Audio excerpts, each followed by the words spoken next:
Cái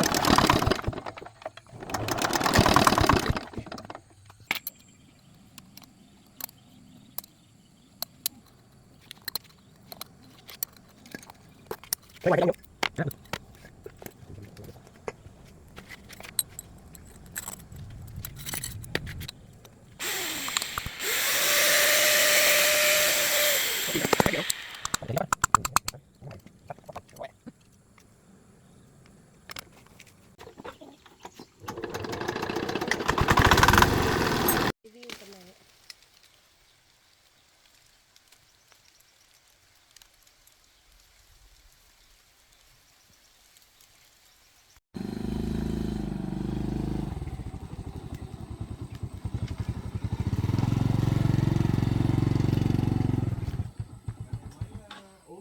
mấy năm rồi, uống được có 2 năm thôi. Bố nhà có cái máy cây hỏng à? Đúng chính xác, nó đang ốm. Cái này à? Ừ. Nó bị như thế nào đấy? Nó bị giặc khói, ăn nhớt.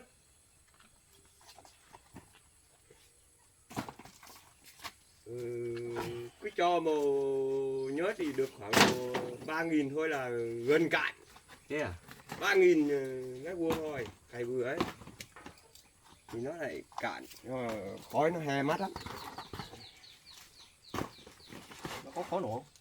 Nổ thì nói chung chút tí thì vẫn thấy đạp nó nổ được.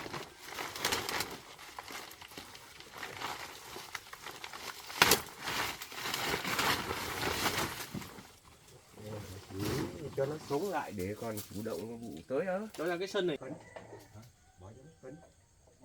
Lấy ra mai xong rồi pít cũng là nước cấn phân. Đó, Ui nhá. anh ạ, đây là 12. Tiến được ạ.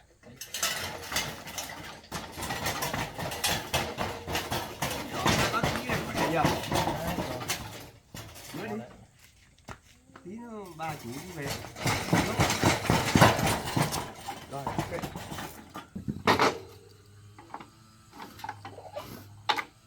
Rồi chú thả luôn. Ô sữa cay. Đấy. Chậm chậm, ít rẻ.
xa nữa.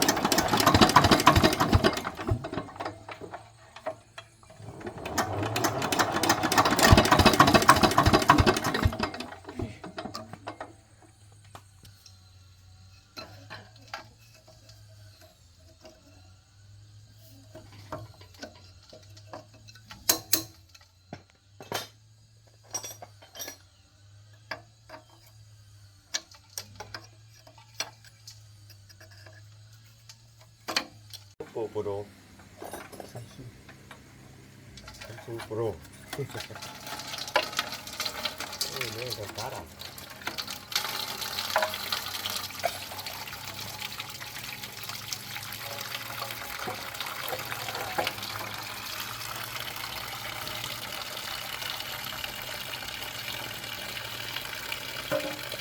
Đây có tay, đây có nắm cắn.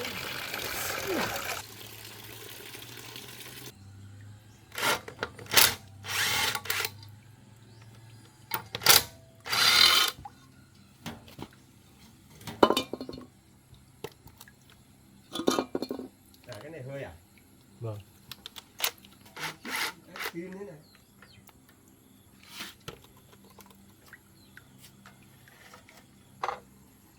Nó vắng nhiều không nhá? Nó vắng khoảng bao nhiêu lưu lượng thì chú bổ sung? Chắc là hơi vắng một chút. Hơi non nhiều.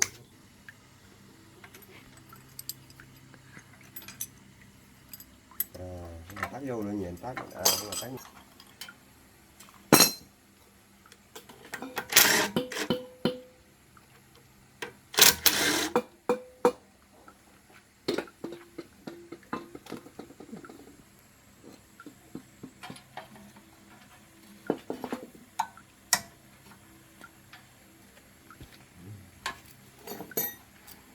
Thơm mùi nướng rồi thế.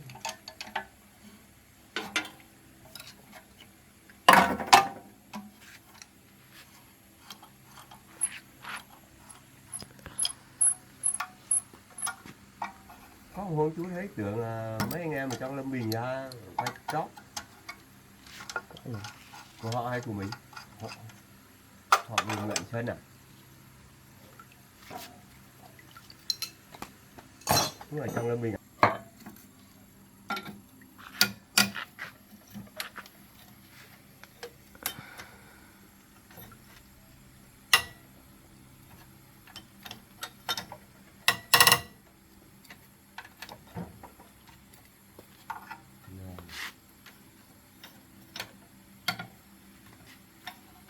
Hot nước ở phía này ra.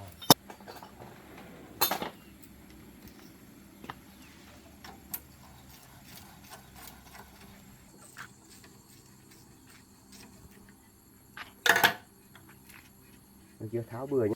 Muốn nắn cái răng này cắm vào đâu cong.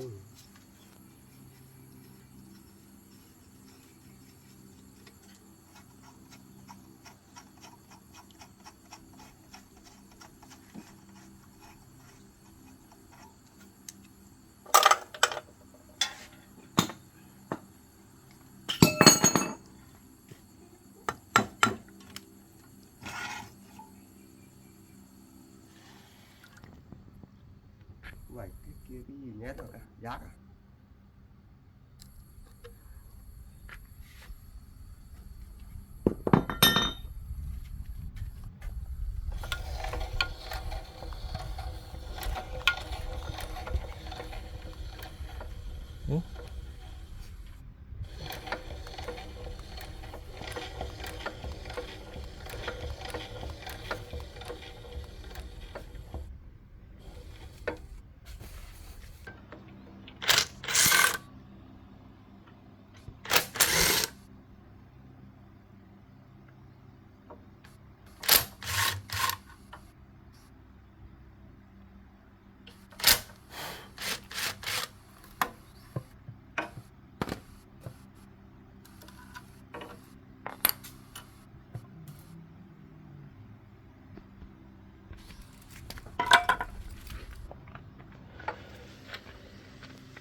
Có bữa mậy nữa.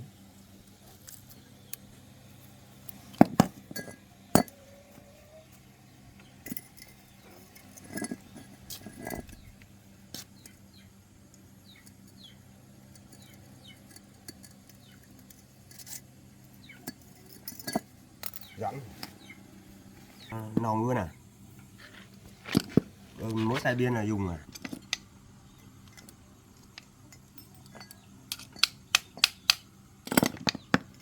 Đây không phải sắt pha gang à.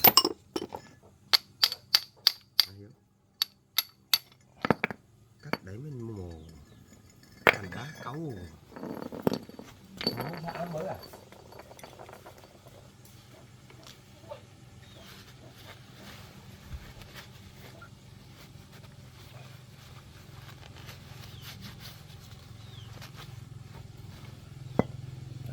Quay lấy cái đồ. Cái bánh mòn thế này cắt được không? Quá thôi.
Như thế này sợ.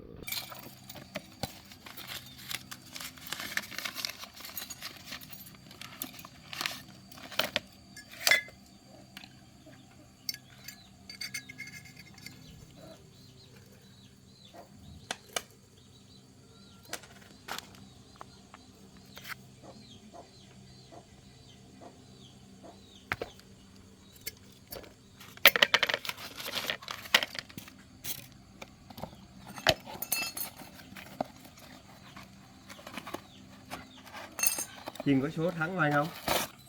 Không có số đâu.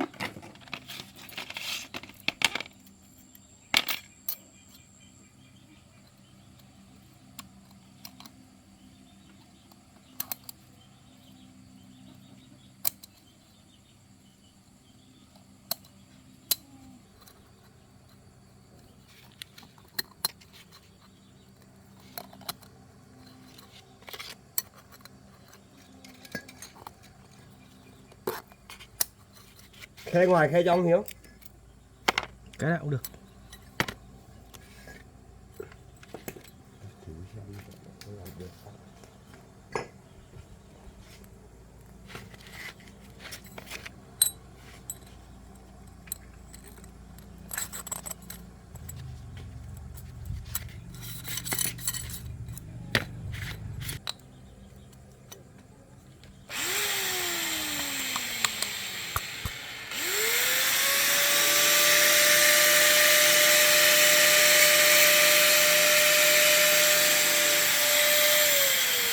Có gì cách điện không? Đó, để tí cháu cắt rồi. Ừ, hết quán. Chú hết mày. Sắt, bót tay, bỏ bẹ.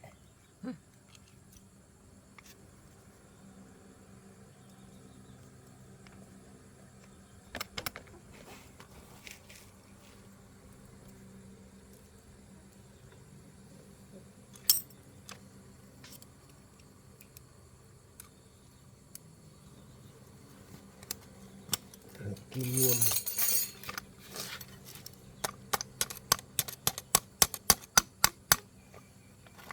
Nó hở nhiều là khói nó ra đằng này nhiều.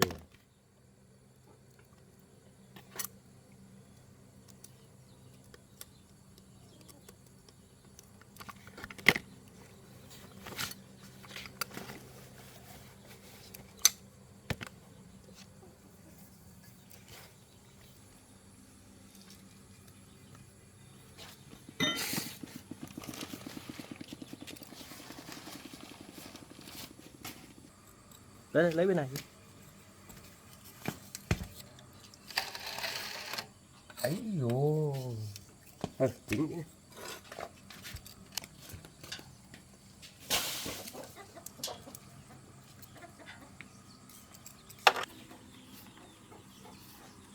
Đấy.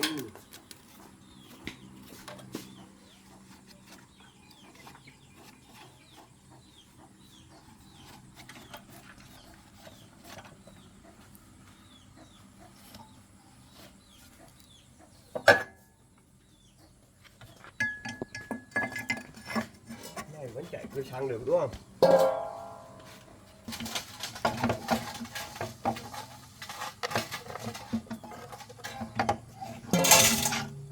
Có thổi hơi không?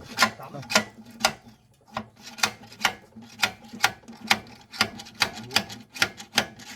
Có cơn hơi thổi thì cắm bình. Không cần đâu.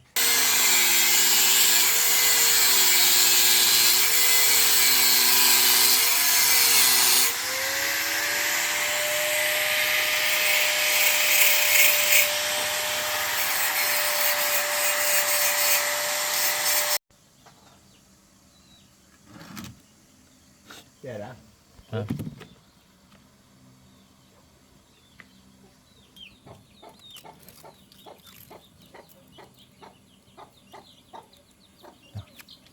Không cần đâu chú ạ. Có cái vít này nhưng mà nếu có vu được không nhớ nhỉ? Không cần. Nằm ngủ cả đêm người ta chỉnh sửa. Có cô nào nó tục cắt.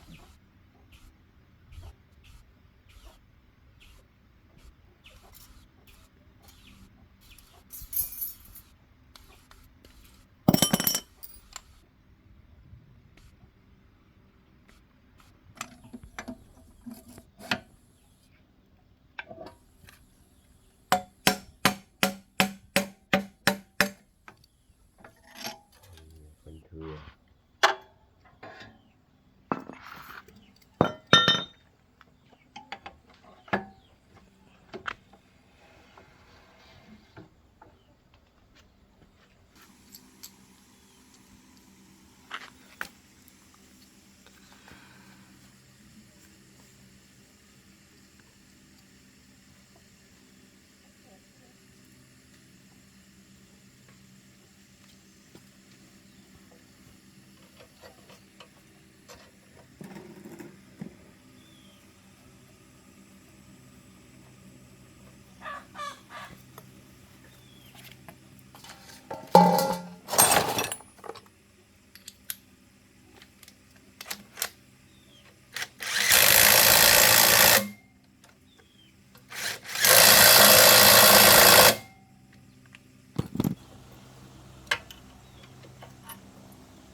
Túi quay ra này, quay đằng sáng. À, cái lỗ nước này nó còn muốn tắt, tát rồi. Nhỉ? Đất.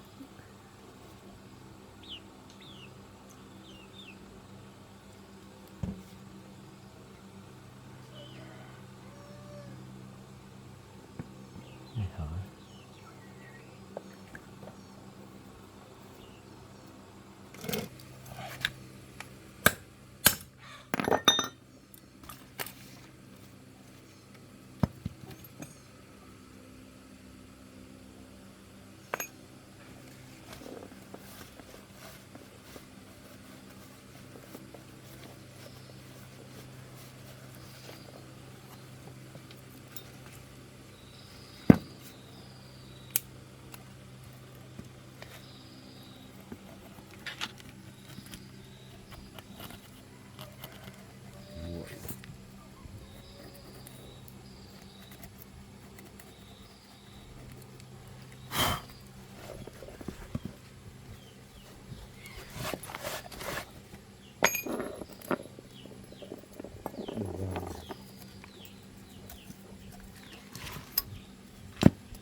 thế.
Chưa.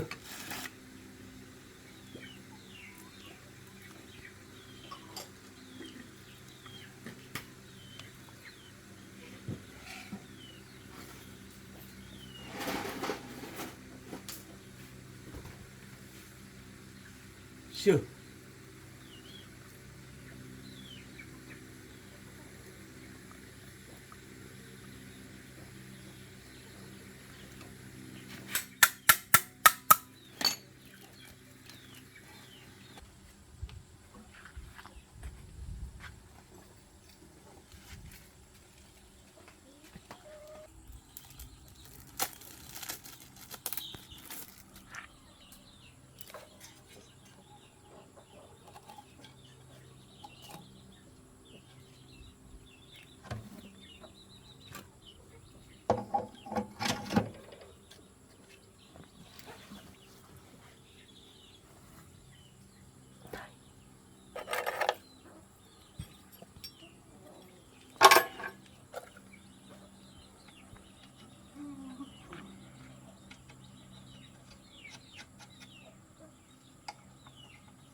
Nghe về sau gọi lại cũng thấy rồi. Cái mà cần cái đi nó xòe xòe đến sáng mai cũng thấy. Ô, cái này phải thu vào cũng kịp mỏ. Thì sẽ thu ra đến sáng mai các hai đơn ở bên kia đi tới.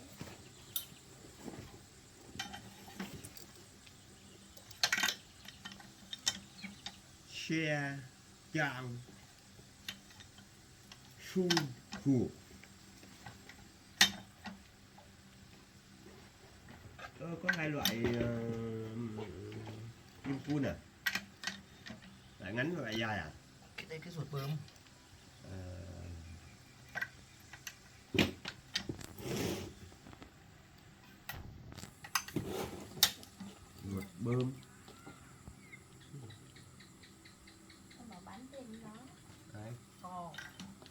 Xem nào không bảo mẹ thì mẹ bắn không tài khoản mẹ không có tiền.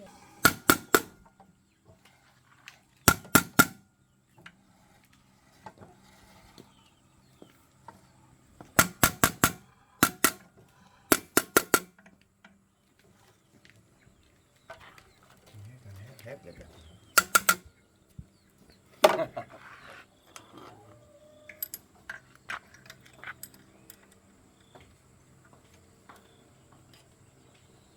Cú hiếp nữa nó.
Gần USD không phải Việt Nam đồng.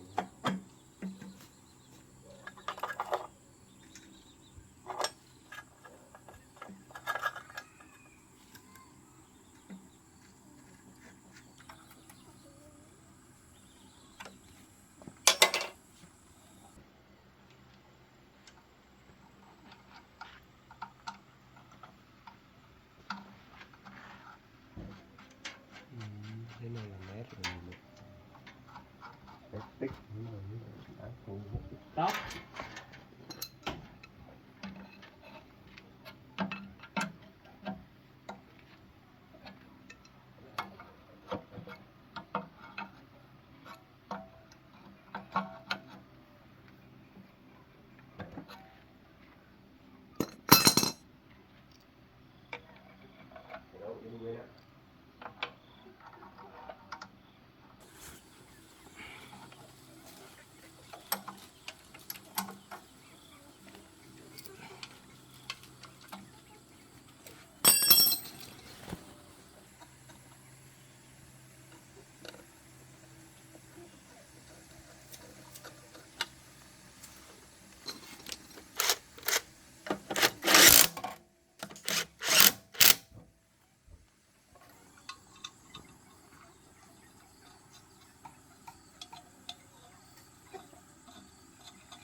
Cái form cháu gặp ao khá với tài lăng nhớ Ngân chảy chậu cái form đến mưa nổ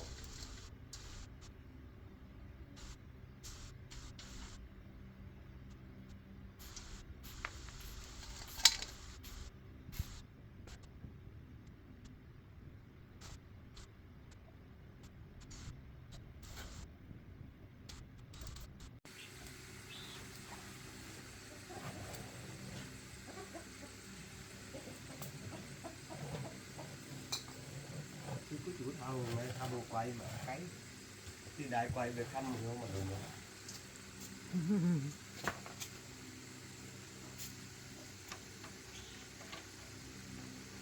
người nấy đủ 3 lít không đủ bố rồi đó thải xe máy rồi giống cái đầu cái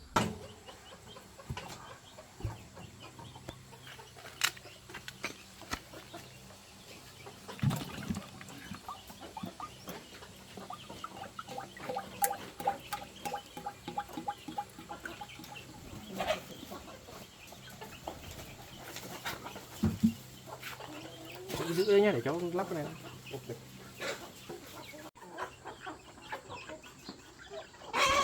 Thu về thì không, thu về nó cũng nét rồi. Nó lại hiện đại.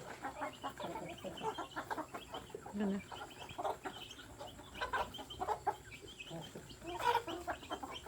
Nó lại rẻ tiền, thu về nó cũng nhòa nhòa này.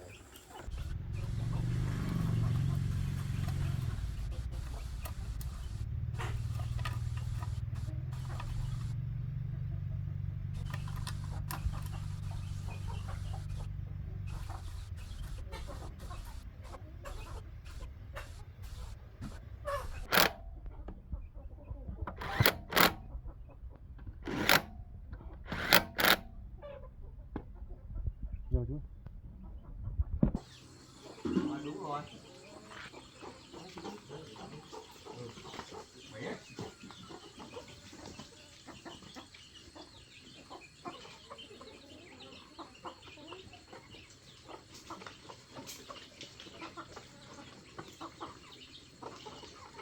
Về đây đấy đoạn là một nữa. Tôi thấy nó là một nữa. Đó là cái rồi mấy con đậu bữa nó thay ra.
Chạy ra cái phát chuột ấy, giỏ chứ.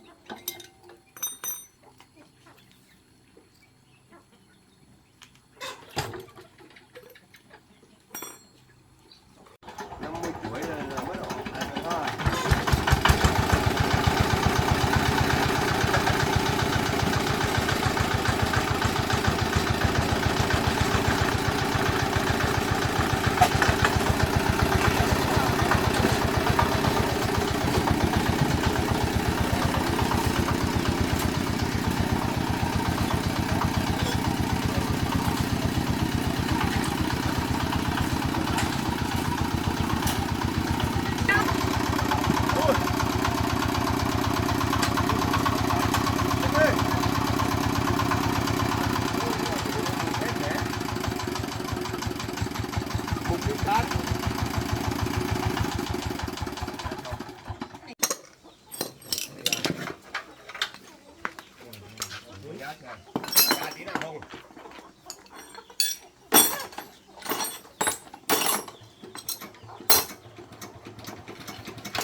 Lý dưới đầu cầu.